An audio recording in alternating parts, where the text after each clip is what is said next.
Hello दोस्तों, आज हम लोग लेंस सूत्र के बारे में पढ़ने वाले हैं, जिसमें हम लोग देखेंगे आज के किसी लेंस की फोकस दूरी f, बीम की दूरी u। बीम मतलब होता है किसी वस्तु की दूरी को हम लोग u से लिखते हैं, तथा प्रतिबिंब की दूरी v में संबंध बताने वाले सूत्र को हम लोग लेंस सूत्र कहते हैं। तो लेंस सूत्र को बनाने से पहले हम इसका फिगर ड्रॉ करेंगे। आप लोग देखिएगा यहाँ पे फिगर, इसका फिगर को ध्यान से देखा जाता है। ठीक है, फिगर के लिए हम लोग यूज कर रहे हैं। यहाँ पे देखिए, हम लोग जो इसका फिगर बनाएंगे ना, या तो इसमें हम सिद्ध कर सकते हैं अवतल लेंस में, नहीं तो उत्तल लेंस में। तो अभी हम लोग उत्तल लेंस में सिद्ध करने वाले हैं। देखिए, यहाँ पे एक लेंस बना लेते हैं। ये बन गया मेरा लेंस, और यहां से हम एक प्रिंसिपल एक्सिस को ले लेते हैं। आप लोग भी स्केल लेकर बनाइएगा, तभी भी फिगर बनाइएगा। तो ठीक है, मान लीजिए मेरा ये स्केल ये बन गया। यहाँ पर आगे देखिए, इसमें नामकरण कर लेते हैं। यहाँ पे मान लीजिए यहाँ पर है मेरा f, यहाँ पर है 2f। ठीक है, और उधर हम लोग बाद में डिसाइड करेंगे। पहले यहाँ पे एक फिगर, एक लाइन ड्रॉ करते हैं। यहाँ पे ये जो मेरा लाइन है, देखिए यहाँ पे ये जो मेरा वस्तु है, वस्तु को हम लोग f और 2f के बीच में रखे हैं। जो वस्तु है मेरा f और 2f के बीच में है। वस्तु का नामकरण बाद में करते हैं, फिर फिगर ड्रॉ करते हैं। तो देखिए, वस्तु से हम लोग दो किरण को ले जाएंगे। एक ले जाएंगे वस्तु के प्रिंसिपल एक्सिस के समानांतर। जब समानांतर जाती है किरण, तो क्या होता है, इसका फोकस से होकर गुजरती है। और एक ले जाते हैं हम लोग ऑप्टिकल केंद्र से ले जाएंगे, प्रकाशीय केंद्र से। तो इसी पर रिपीट करेगी ये।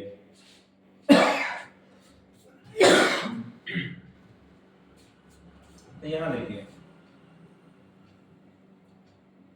इसको भी यहीं रहने दीजिए। पहले हम ले जाएंगे प्रकाशीय केंद्र से, प्रकाशीय केंद्र से ले जाएंगे पहले, और उसके बाद ले जाएंगे हम लोग फोकस से। फोकस से इस तरह जाएगी, और यहां पर इसका क्या बनेगा, वो प्रतिबिंब बनेगा। यहां पर इसका प्रतिबिंब बना। प्रतिबिंब देखने में कैसा लग रहा है कि ये वस्तु से बड़ा बन रहा है। ठीक है, तो इसका नियम क्या होता है, हम लोग पढ़े थे लो पीछे, कि जब भी हम किसी वस्तु को बाबू हम लोग f और 2f के बीच रखते हैं, f और 2f के बीच रखते हैं, तो जो इसका प्रतिबिंब होता है यह 2f2 और अनंत के बीच बनता है, और वस्तु से बड़ा बनता है। तो यहाँ पर देखिएगा, इसका नामकरण कर रहे हैं। यहाँ पे यहाँ पर f2, यहाँ पर होगा 2f2। इसके बाद बना है, इसका नामकरण कर लिया जाए। इसका मानते हैं हम a, इसको मानते हैं b, इसको मानते हैं हम a डैश, इसको मानते हैं b डैश। ठीक है, और यहाँ पर एक और, ये जो मेरा रेखा है यहाँ पे,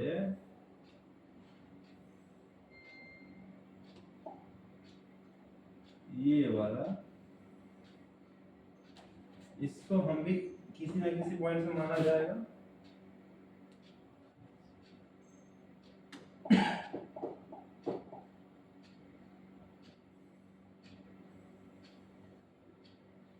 मान लीजिए इसको मान लेते हैं हम m। चलिए ठीक है, ये मेरा फिगर बन के तैयार हो गया। ठीक है,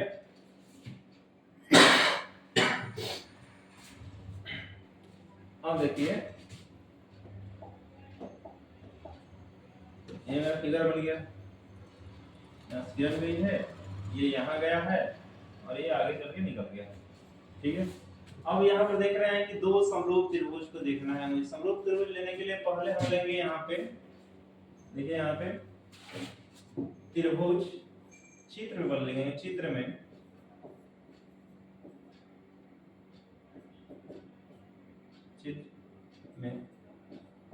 त्रिभुज ए बी ओ एवं त्रिभुज ए डैश बी डैश ओ। ये देखिए यहाँ पे एक त्रिभुज ये वाला ले रहे हैं बड़ा वाला, और यहाँ पर ये वाला ले रहे हैं, ठीक है। दो त्रिभुज को ले लिए यहाँ पे। अब देखेंगे यहाँ पे ये जो एंगल ओ है, पहला त्रिभुज या दूसरा त्रिभुज के लिए, ये दोनों क्या है, आपस में समूह कोण होंगे, ठीक है। या लिख सकते हैं हम लोग एंगल ए ओ बी बराबर है angle A dash O dash O और बी डैश के, ये क्या है, आपस में समूह कोण होंगे, समूह कोण। एक एंगल बराबर हो गया। समरूप करने के लिए दो एंगल बराबर होना जरूरी होता है। तो एक एंगल देखिए वो ये वाला angle A, angle A dash, ये दोनों क्या है 90 डिग्री है आपस में। तो एंगल ए बराबर एंगल ए डैश, ये क्या है, ये 90 डिग्री है, मतलब कि ये समकोण है। क्या है बाबू, समकोण है। जब दो एंगल बराबर हो गए यहाँ पे, तो ये कह सकते हैं कि तीसरा अपने आप क्या हो जाएगा, बराबर हो जाएगा। तीसरा अपने आप क्या हो जाएगा, बराबर हो जाएगा। तो यहाँ बोल सकते हैं हम कि ये क्या है कि त्रिभुज ए बी ओ और त्रिभुज ए डैश बी डैश ओ आपस में क्या है, समरूप त्रिभुज है। आपस में क्या है, समरूप त्रिभुज है।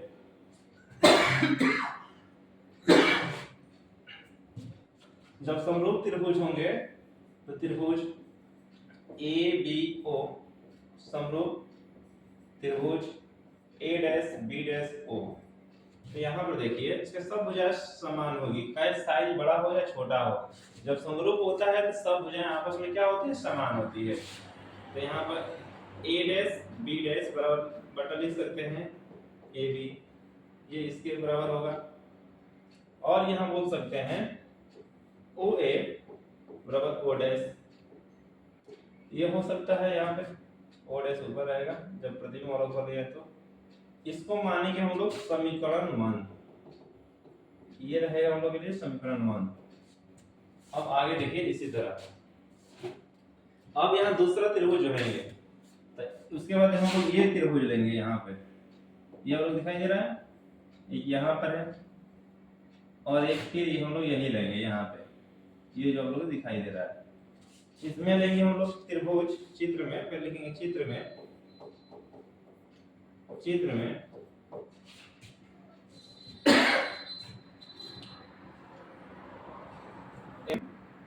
त्रिभुज एम ओ और क्या है F2, एम त्रिभुज ए डैश बी डैश और F2। इन दोनों में हम लेंगे, इन दोनों त्रिभुज के लिए है, और इन दोनों को हम समरूप साबित करेंगे। समरूप साबित करने के लिए ये कोण भी आपस में क्या होंगे, समूह कोण होंगे। तो देखिए लिखेंगे यहाँ पे एंगल एम F2 और यहाँ लिखेंगे बाबू हम लोग O, ये क्या है, बराबर होंगे A डैश F2 और B डैश के, किससे, समूह कोण से। समूह कोण से क्या होंगे, आपस में बराबर होंगे। इसी तरह फिर हम लोग यहाँ पे एंगल देखेंगे, तो ये एंगल क्या है 90 डिग्री है, ये भी क्या है 90 डिग्री है। तो यह बोल सकते हैं एंगल O, इस तरह लिख सकते हैं एम ओ और F2, यहाँ लिख सकते हैं हम लोग बी डैश ए डैश और F2। ये क्या है, समकोण त्रिभुज है, तो एंगल है समकोण है, ठीक है। समकोण यानी 90 डिग्री। तो हम इसे लिख सकते हैं बाबू, यहाँ पर देखिएगा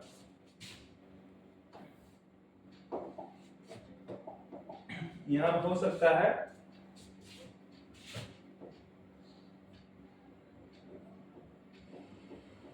ए डैश बी डैश बटा ओ एम, यहाँ पर हो सकता है, देख लीजिए इक्वल टू, यहाँ लिख सकते हैं हम लोग ए डैश F2 और यहाँ लिख सकते हैं O और F2 ये भी आपस में क्या होंगे, बराबर होंगे। देखो ये और ये दोनों जो फिगर है आपस में क्या होगा, बराबर होगा, और ये दूरी आपस में क्या होगा, बराबर होगा। जब हम समरूप साबित कर दिए तो सब भुजाएं आपस में क्या होती है, बराबर होती है। ठीक है, तो यहाँ देख लीजिए यहाँ से। अब यहाँ पर देखिए जो OM है, OM आप लोग यहाँ पे जो दिखाई दे रहा है OM, ये दूरी इसके बराबर है, इसके बराबर है।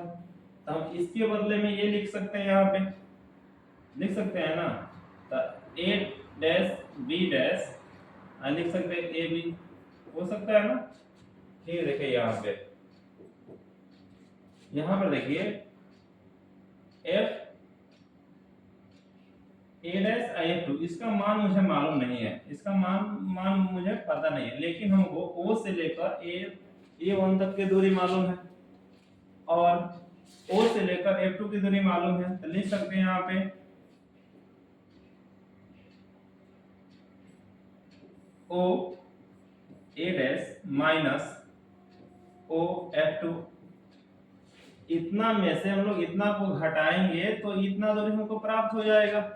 ठीक है, तो यहाँ पे देखिए नीचे रहेगा OF2। ठीक है, और आगे हम लोग बनाते हैं यहाँ पे दूसरे स्लाइड में ना, यहीं पर ठीक रहेगा, तो छोटा कर लेते हैं।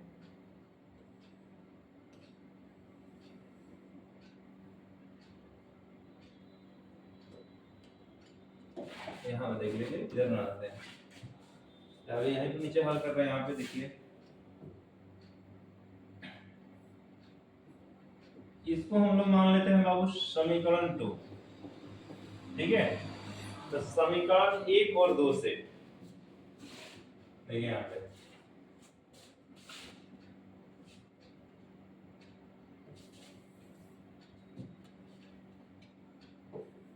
समीकरण 1 तथा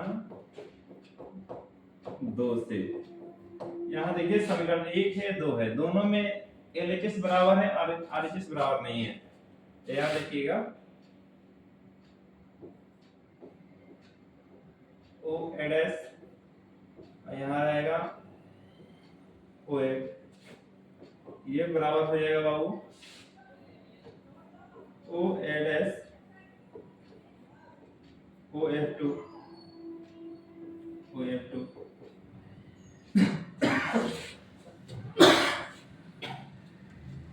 अब इसके हम चिन्ह प्रवाड़ी से मान को भरेंगे, तो चिन्ह प्रवाड़ी क्या होता है यहाँ देख लीजिए, चिन्ह परिपाटी, चिन्ह परिपाटी में देखिएगा जो O से F तक की दूरी है, ये मेरा वस्तु की दूरी है, तो वस्तु की दूरी को U से, O से लेकर F2 की दूरी है, ये मेरा फोकस दूरी है, यहाँ सॉरी यहाँ A होगा। O से लेकर A तक की दूरी को हम लोग वस्तु की दूरी बोलेंगे, जो माइनस में होगा तो इधर, और यहाँ पर देखिए O से F2 की दूरी को हम लोग F बोलते हैं, फोकस दूरी है ये, और उधर दर्पण उस साइड है तो क्या, लेंस को साइड है तो प्लस में, और O से लेकर A डैश की दूरी को हम लोग बोलेंगे प्रतिबिंब की दूरी, और ये भी क्या होगा, प्लस में होगा। ठीक है, इन तीनों से हम लोग बन जाएगा। यहाँ पे मान सबका चिन्ह परिवाड़ी से भरेंगे यहाँ पे, तो यहाँ देखिए O A डैश का वैल्यू कितना है, V है, और इसका minus U, V minus F। मान लो दोनों को अलग अलग करते हैं, यहाँ पे देखिए ध्यान से देखिएगा, V माइनस U बराबर, यहाँ हो सकता है VF माइनस F कैंसिल हो जाएगा, यहाँ से एक बचेगा, एक इधर आएगा माइनस में, इधर आ जाएगा प्लस में, तो 1, यहाँ माइनस है पहले से, V माइनस U, यहाँ हो जाएगा V बाई F, हो जाएगा यहाँ पे। चलिए यहाँ पर देख लीजिए, अब हम इसमें V से भाग देंगे, इसमें लिखेंगे यहाँ पे V से भाग देने पे, अगर यहाँ पर हम V से भाग देते हैं बाबू,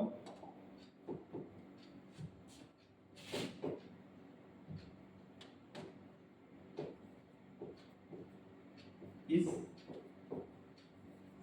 समीकरण में भी से भाग देने पर, भी से भाग देंगे तो क्या हो जाएगा देखिएगा, 1/v माइनस भी यू भी बराबर भी यू भी। यहाँ कट जाए, भी से भी कट गया, यहाँ भी से भी कट गया, तो क्या क्या बचा हो, यहाँ बचा हो 1/v माइनस 1/u बराबर 1/f। और यही हमको लाना था, ये होता है लेंस सूत्र। यही क्या होता है, लेंस सूत्र होता है। ठीक है, थैंक यू, धन्यवाद।